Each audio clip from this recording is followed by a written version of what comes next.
Peggy 3.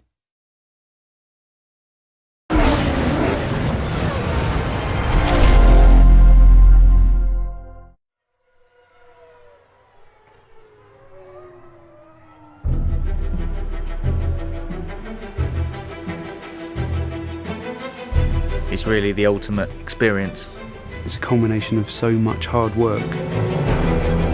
It's that attention to detail which really makes such a big difference. The drama, the tactics, the excitement, the strategy, we really have got to the heart of the sport.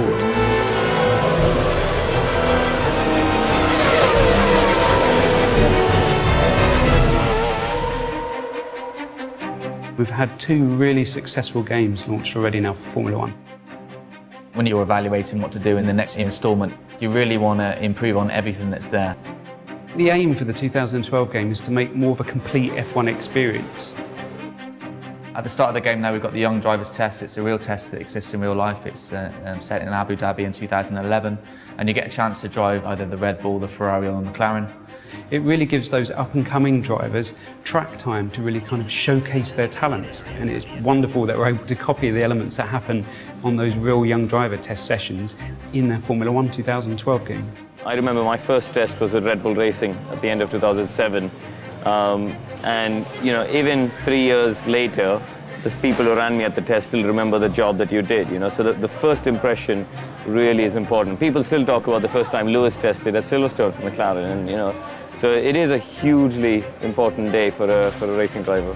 I think Codemasters have done a super job giving regular people a proper insight into what a Grand Prix car is like. The hot lap videos, you see these kind of things on TV all the time, and we're using Anthony Davidson, an ex-Formula One driver. And he's really just directing you on what makes a good lap. So he'll be pointing out the braking points, the things you should be watching out for. If it's a double apex, the sort of line you should be taking. This is kind of just giving you that fundamental information that you need in order to get to a new circuit, understand it very quickly and enjoy the most from it. Formula One games are very fast, they always have been in the past, but what we've tried to do is enable the player to drive consistently. And we've put a lot of time into working on the pad to help the player control the car at speed.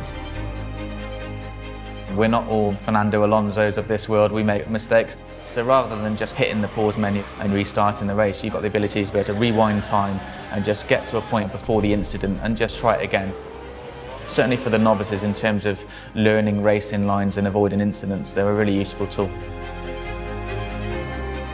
The thing that differentiates Formula One from all other motorsports is the strategy element. Being able to make the right call at the right time. You might not be the quickest driver, you might not have the quickest car, but you can balance the elements. You've got fuel mixtures you can dial up and dial down. You've got different pit stops. Do you stop twice? Do you try and run longer? It's a thinking man's racing game.